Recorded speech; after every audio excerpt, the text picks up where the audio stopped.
Good morning, Americans. This is your favorite alien in Bubba on Monday, September 2nd, Labor Day. That means more college football tonight. Oh, yeah, and the Dum Dums. Don't forget about them. They're on tonight. Well, here, me and Bubba are here sitting in for Paul Harvey. Stand by for commentary. Well, Americans, here we are on Labor Day, and you got the usual hot dogs, hamburgers, baked beans, and all the good stuff. College football's on the docket today. Baseball's on the docket today. Yeah, the Braves play an early game, huh? They're in first place. Well, that's torture for their fans anyway. And you got the usual dum-dums. Sorry, Democrats doing their usual uh, whatever it is tonight. 10 of them are, so nothing will be accomplished. They'll just waste electricity. That's all they're doing. Anyway, yeah, where's Marianne Williamson? She could bring some excitement to the proceedings, but she's not there because they don't want her there. They want either Creepy Joe or, if at all possible, not, but if you have to, Pocahontas. But they're not going to make it, neither one of them. Anyway, on a brighter note today, I want to do a commentary on nation states, war, and peace. Well, Terrence, speaking to the Americans first and you, this planet has always, since the inception of your first so-called civilization that you know of, the Sumerians, there's been more before them, but you don't know about them yet, uh, had what's known as the structure was the same as yours today. The only thing that's changed is technology. But the way of thinking stayed the same. The way you do things stayed the same. So that's why you're in trouble today. But they had what they called a city-state structure. And all through the, Samaria, everybody referred to them as the Sumerians. But actually it was one city, Sumer, that controlled. There was a lot more cities in there. Nineveh, Ur, Babylon, Uruk, a lot more cities in that Mesopotamia area. Just at Sumer, oh, don't forget Asher, they were there for the Assyrians later on. They all controlled that area in different time periods. And they all had the same way of looking at things, through a city-state way.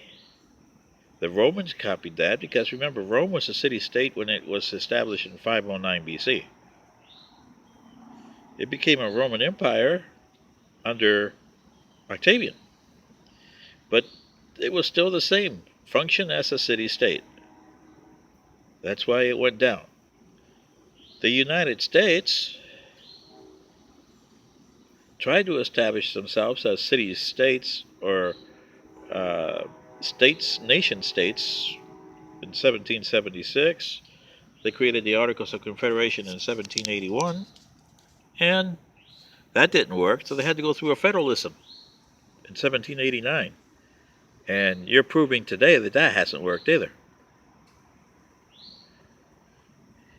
There is a way of governing which we took to on my home planet that saved the descendants of that planet.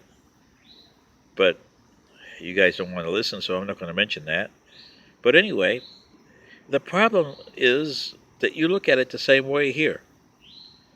You don't look at yourself as Americans, you look at yourself as dash Americans.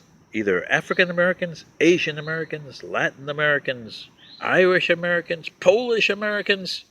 There's always that dash. You notice? It's not Americans. And same thing with everybody else in the Terran planet.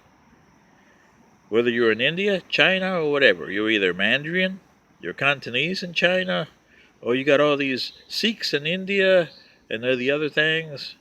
Spanish, you got the Basque. You got the Catalans. You got the Castilians. So you see what I mean? The Portuguese, the same way. And the Polish, well, the only thing they make good is sausage.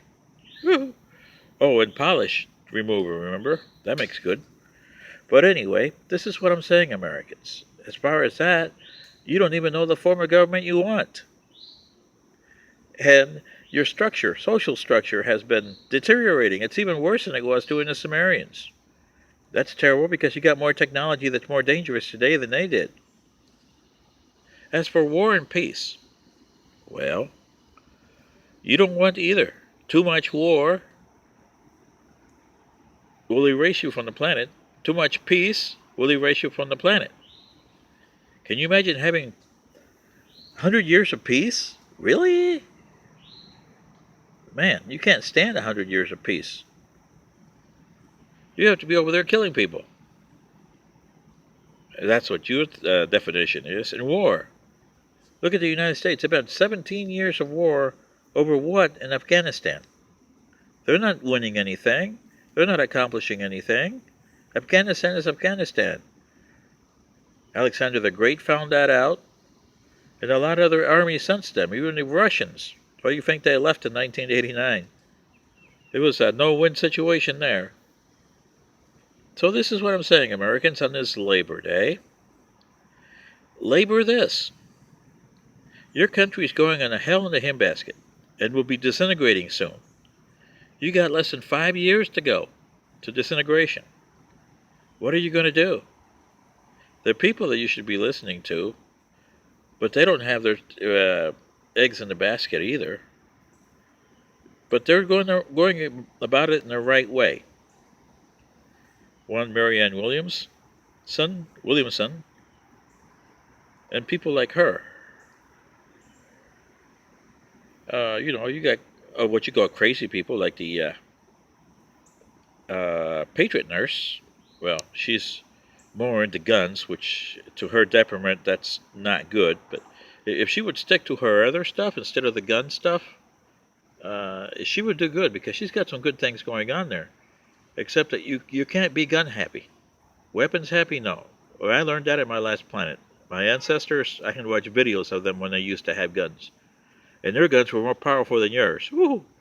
You could kill 50 people, they could kill 100,000.